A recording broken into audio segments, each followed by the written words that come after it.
कानपुर कचहरी के अधिवक्ताओं के अलग अलग गुटों ने आज राज्यसभा में गृह मंत्री अमित शाह के संविधान पर टिप्पणी से आहत होकर अमित शाह का पुतला फूका। इसी कड़ी में अधिवक्ता कल्याण संघर्ष मोर्चा ने जिलाधिकारी कार्यालय पर एक ज्ञापन देते हुए अमित शाह के बयान की निंदा करते हुए देश की जनता से माफी मांगने की मांग करी। पूरे कानपुर कचहरी परिसर में अधिवक्ताओं ने घूम घूम कर गृह मंत्री अमित शाह के खिलाफ नारेबाजी करते हुए अपना आक्रोश व्यक्त किया। दहन, हमारा नाम राहुल कनौजिया है। पुतला दहन मैंने इसलिए किया था क्योंकि संसद के अंदर एक बहुत ही शर्मनाक बयान दिया गया हमारे गृह मंत्री द्वारा, जो खुद एक तड़ीपार व्यक्ति है और ऐसे व्यक्ति पर उन्होंने प्रश्न चिन्ह उठाया है कि जो हमारे संविधान का संस्थापक सदस्य है, जो जिसने रचना की हमारे संविधान की, हमारे पूरे देश भर में उनका संविधान चल रहा है, हम उनकी रोजी रोटी से कमा खा रहे हैं, अपना परिवार पाल रहे हैं। उसके बाद उन्होंने जो संसद भवन के अंदर शर्मनाक बयान दिया, अम्बेडकर अम्बेडकर अम्बेडकर, ये बहुत ही शर्मनाक है और इसकी हम अधिवक्ता समाज पूर्ण रूप से निंदा करते हैं। और हम ये मांग करते हैं शासन प्रशासन और अपनी भारत सरकार से कि उनका इस्तीफा जल्द से जल्द जो है मंजूर कर लिया जाए, क्योंकि उन्होंने बहुत ही शर्मनाक बयान दिया है जो हम लोगों को बिल्कुल भी प्रिय नहीं है। ये एक इतने बड़े पद में रहते हुए उन्होंने जो बयान दिया है पूर्ण रूप से शर्मनाक है।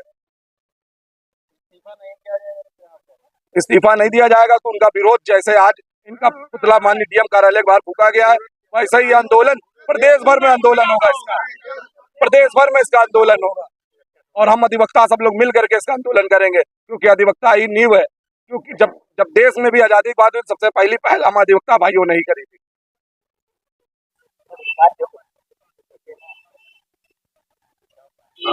अमित शाह का जो बयान है, कुछ ऐसा नहीं लगता है कि मनुस्मृति मानने वाले लोगों का बयान है एक तरीके से?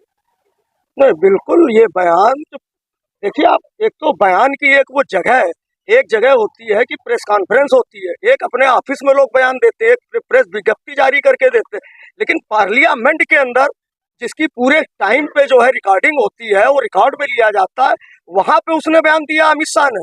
वो जानता है कि अगर ये बयान मेरा जो है ये दर्ज हो जाएगा तो ता जिंदगी जीवन भर as a home minister parliament के अभिलेखों में रिकॉर्ड में दर्ज हो जाएगा। तो ये जो मनुवाद को मानने वाले लोग हैं, जो मनु की स्मृति को मानने वाले लोग हैं, उनकी ये विचारधारा, हमेशा से उन्होंने अम्बेडकर जी को डिसलाइक किया है, हमेशा से उन्होंने अम्बेडकर जी को पढ़ने नहीं दिया, स्कूल नहीं जाने दिया, स्कूल के बाहर बैठा दिया, उनको कमरा नहीं दिया किराए का। तो जो मनु स्मृति को मानने वाले लोग थे, आज उसी को आगे बढ़ाते हुए अमित शाह ने जो बयान दिया है, तो जिससे पूर्णतः ये लगता है कि मनु स्मृति बेशक बाबा साहब ने चलाई थी, लेकिन उसको फॉलो करने वाले अमित शाह जैसे लोग अभी भी इस देश में है, जो मनु स्मृति के अनुसार इस देश को चलाना चाहते हैं और खुद को चलाना चाहते हैं। ये जो पुतला दहन किया गया था, क्यों किया गया था और क्या पुतला दहन सिर्फ इसलिए हम लोगों ने किया कि आपने जो बाबा साहब डॉक्टर भीमराव अम्बेडकर के विरुद्ध जिस तरीके की आपने टिप्पणी की, उसको वापस कीजिए और ऐसे आपको इस पद पर रहने का कोई अधिकार नहीं है। आप इस्तीफा कर दिए, आपको गृह मंत्री रहने का कोई राइट नहीं है, आपको इस्तीफा करना पड़ेगा। इसलिए हम लोगों ने उनका पुतला फूका। पार्लियामेंट के अंदर चल रहा, पूरे देश के अंदर विरोध चल रहा, लेकिन वो मानने वाले नहीं है। इसलिए जब तक गृह मंत्री जी इस्तीफा नहीं देते तब तक हम लोगों का आंदोलन जारी रहेगा। गृह मंत्री के खिलाफ आंदोलन हम लोग चलाते रहेंगे, लगातार चलाते रहेंगे। अम्बेडकर साहब का नाम का और उनकी मूर्तियों का उपयोग चुनाव के दौरान करती, लेकिन इस बार सबसे ज्यादा ने संविधान का और बाबा साहब का नाम लेके चुनाव लड़ा। ये चीज है क्या उनके अंदर जो 400 का नारा देने वाले 240 से सिमट गए, इसलिए अम्बेडकर अम्बेडकर अम्बेडकर?